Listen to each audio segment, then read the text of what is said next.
নমস্কার। আজকের ক্যাপশন দেখেই বুঝতে পারছেন কী নিয়ে কথা বলবো। আমি গ্রামের মানুষ। এই দুটো ছেলের পড়ালেখার জন্য বছর 15-16 আগে একবার বাড়ি থেকে 27-28 কিলোমিটার দূরে এক মফস্বল শহরে বাড়ি ভাড়া করে ছেলে দুটোকে রেখেছিলাম। সেই বাড়ির মালিক ছিলেন একজন রিটায়ার্ড শিক্ষক। তো আমার ছেলে দুটো একটু স্টুডিয়াস, ওই বইপত্র নিয়ে থাকতে ভালোবাসত। তো ওই মাস্টারমশাই বলতেন যে আরে বইপত্র রাখ, সব একটু আড্ডা দিয়ে ঘুরে আগা, আড্ডাখানা থেকে ঘুরে আগা যা, নাহলে পড়া কিছু মনে থাকবে না। তাই ছেলেরা বাড়ি এসে মাঝে মাঝে এই কথা বলতো।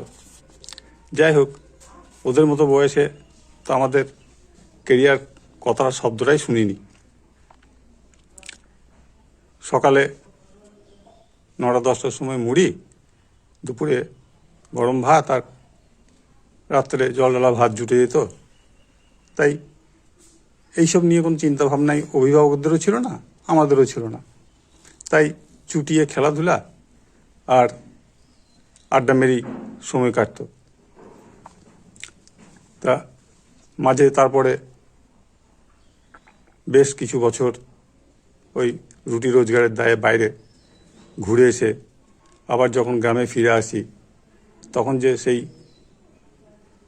কিশোর বয়সের আড্ডাখানাটাকে ফিরে পাবো, এ বহু ভাগ্যবান না হলে আর ফিরে সেটা কারোর পক্ষেই সম্ভব হয় না। তা এখনও সেই আড্ডাখানা বেঁচে আছে, নিয়মিত সেই আড্ডার একটা মেম্বার আমি। তা আমাদের ছেলেদের আড্ডা মানে একসময় শুনেছি যে নালন্দা বিশ্ববিদ্যালয়ে নাকি 300 রকমের বিষয় পড়ানো হতো। তা আমাদেরও সেই প্রায় সেই রকম ওই অত সংখ্যক বিষয় নিয়ে আলোচনা, কোনো বিষয় বাদ যায় না আড্ডাখানায়।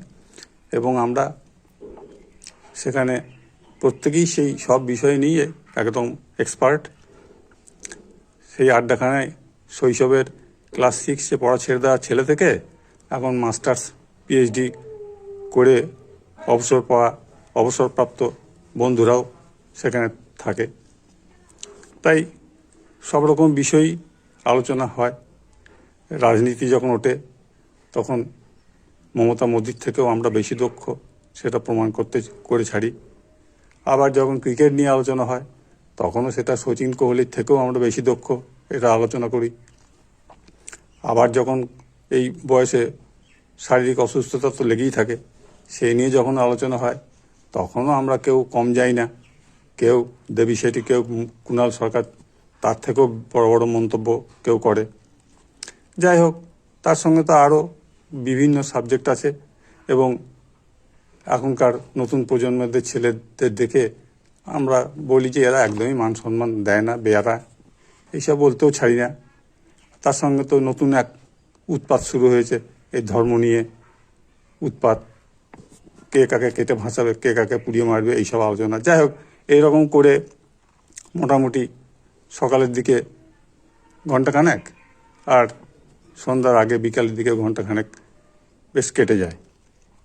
এই ছেলেদের মতন আমরা ছোটোবেলায় দেখেছি বাড়িতে বাড়িতে মেয়েদেরও একটা করে ভাত টাত খাওয়ার পর একটা করে আসর বসতো, অনেক বাড়িতেই বসতো। তা এখন পরিবার ছোট হয়ে যাওয়ার জন্য সেই সব আসর আর বসে না।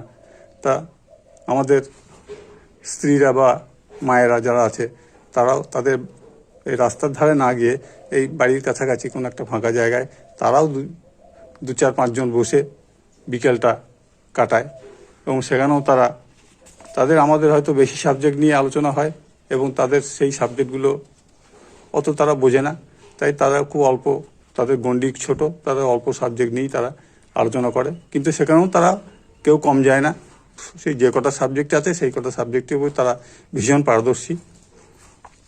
যাই হোক, তার এমনিতেই আমরা পাড়াতে মানে আমাদের সমাজে মজা করে বলা হয় যে জিমেল থেকেও ফিমেলের মাধ্যমে ডাটা আদান প্রদান খুব দ্রুত হয়।